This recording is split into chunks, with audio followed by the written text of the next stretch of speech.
அஸ்ஸலாமு அலைக்கும் வரஹ்மத்துல்லாஹி வபரகாத்துஹு.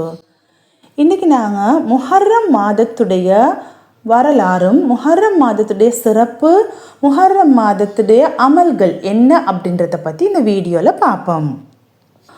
உமர் அலி அல்லாஹ் அவங்களோட காலத்தில் முஸ்லீம்களுக்கு அந்த ஒரு கேலண்டர் இல்லை அப்படின்னு சொல்லி எங்களுக்கு அந்த ஒரு கேலண்டர் கொண்டு வரத்துக்கு எல்லாரும் சேர்ந்து கலந்துரையாடினாங்க. அந்த நேரத்தில் முஹம்மது நபி ஸல்லல்லாஹு அலைஹி வஸல்லம் அவங்க மக்காலிருந்து மதீனாவுக்கு ஹிஜ்ரத் வந்தாங்க.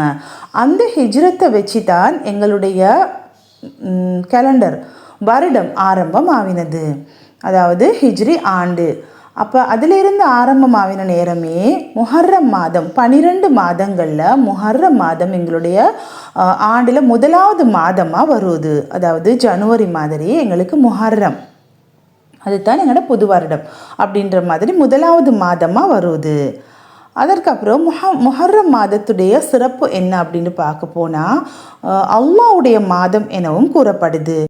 முஹம்மது நபி ஸல்லல்லாஹு அலைஹி வஸல்லம் அவங்க சிறப்பான 4 மாதங்களில் முஹர்ரம் மாதமும் ஒன்று அப்படின்னு கூறப்பட்டிருக்குது. முஹம்மது நபி ஸல்லல்லாஹு அலைஹி வஸல்லம் அவங்க இந்த மாதத்தில் யுத்தம் செய்யக்கூடாது அப்படின்னு தடை செஞ்சுக்கிறாங்க. இந்த மாதம் நிறைய அமல்கள் செய்யக்கூடிய மாதமாகவும் பாவங்களில் இருந்து விடுபட்டு நாங்கள் இருக்கக்கூடிய ஒரு மாதமாகவும் இந்த முஹர்ரம் மாதம் இருக்கிறது. இந்த மாதத்தில் செய்ய வேண்டிய அமல் என்ன அப்படின்றத இப்போ நாங்கள் பார்ப்போம். அதாவது முஹர்ரம் மாதத்துடைய 10வது நாள் நோன்பு பிடிச்சி வர்றாங்க. இந்த நோன்பு எப்படி கடமையாக்கப்பட்டுச்சுன்னா, முஹம்மது நபி ஸல்லல்லாஹு அலைஹி வஸல்லம் அவங்க மக்காலிருந்து மதீனாவுக்கு ஹிஜ்ரத் போன பிறகு மதீனாவுள்ள மக்கள் நோன்பு பிடித்து வராங்க முஹர்ரம் 10வது நாள். அப்போ நபி அவங்க கேட்குறாங்க, ஏன் இந்த நோன்பை பிடிச்சி வாரீங்கண்டு. அப்போ மக்கள் சொல்கிறாங்க, மூசா அலைஹிஸ்ஸலாம் அவங்க ஃபிரௌன் கிட்ட இருந்து பாதுகாக்கப்பட்ட நாள்.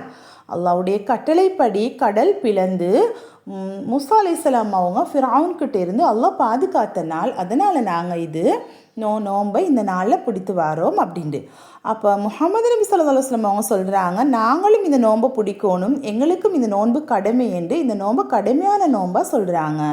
அதில் இருந்து இந்த நோன்பு முஸ்லீம்கள் பிடித்து வராங்க. ஆனால் யூதர்களுக்கும் முஸ்லீம்களுக்கும் என்ன வித்தியாசம்? அவங்களும் இந்த முஹர்ரம் 10ஆம் நாள் நோன்பு பிடிக்கிறாங்க, நாங்களும் பிடிக்கிறோம் என்று முஸ்லீம்கள் முஹம்மது நபி ஸல்லல்லாஹு அலைஹி வஸல்லம் அவங்கள்ட்ட கேட்குறாங்க.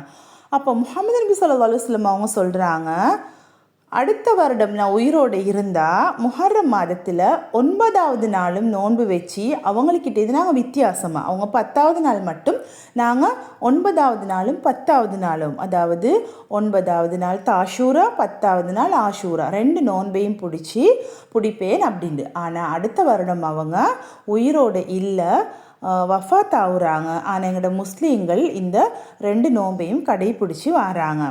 அப்போ ரமலான் மாதத்திற்கு ஃபர்லான நோன்புக்கு அடுத்ததாக முக்கியமான ஒரு சுன்னத்தான நோன்பாக இந்த நோன்பை கூறப்படுகிறது. அது மட்டும் இல்லாமல் இதோட பெனிஃபிட் என்ன, இது நாங்கள் நன்மை கிடைக்கும் என்று சொன்னால், முந்தின ஒரு வருட பாவங்கள் எங்களோட மன்னிக்கப்படும். அப்போ நாங்கள் சின்ன சின்ன பாவங்கள் எவ்வளவோ செஞ்சுப்போம், அதை எங்களோட பாவங்கள் மன்னிக்கப்படுறதுக்கு இந்த ஒரு நோன்பு போதுமான்னு சொன்னால் அல்ஹம்துலில்லாஹ் இந்த நோன்பு எல்லாரும் பிடிச்சி இதோட பயனை நாங்கள் இந்த முஹர்ரம் மாதத்துடைய அமல்களை செஞ்சு பயன் அடைவோமாக. வாஹிர் தஅவானா அல்ஹம்துலில்லாஹி ரப்பில் ஆலமீன். அஸ்ஸலாமு அலைக்கும் வரஹ்மத்துல்லாஹி வபரகாத்துஹு.